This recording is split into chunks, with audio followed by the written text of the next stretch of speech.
Terpaksa babi dilepaskan. Truk terbalik di Palembang Betung. Macet di Banyuasin tak terhindarkan.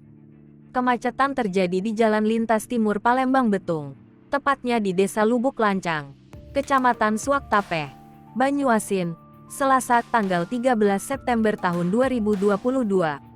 Penyebab kemacetan di Palembang Betung itu karena ada truk Fuso yang patah as lantaran jalan rusak.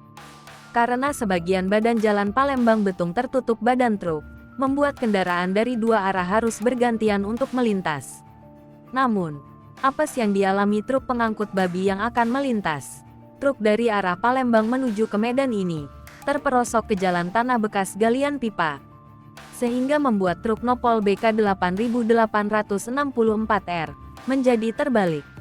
Akibatnya, jalan yang sudah macet bertambah kemacetannya. Anggota Satlantas Polres Banyuasin yang sudah melakukan sejak malam tadi, langsung mengambil tindakan untuk melakukan evakuasi truk pengangkut babi ini. Agar bisa dievakuasi dengan mudah, babi-babi yang diangkut terpaksa dilepaskan terlebih dahulu.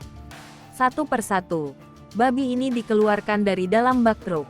Usai babi dikeluarkan dari dalam bak truk satu persatu, truk pengangkut babi ini baru dievakuasi.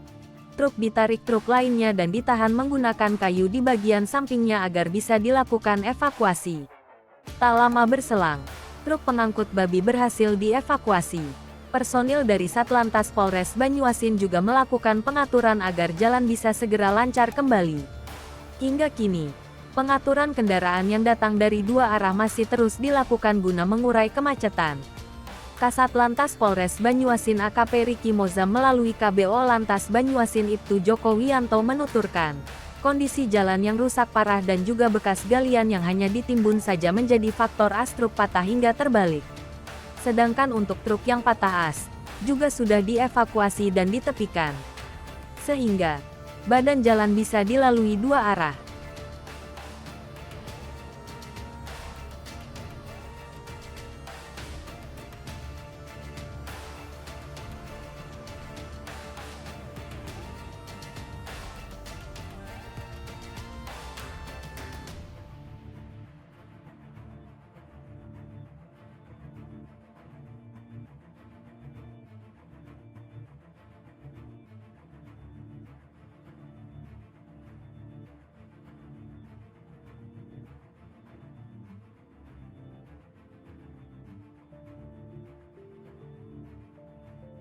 Hai pemirsa Sri Popo TV, jangan lupa komen, like, dan subscribe, serta tonton terus berita-berita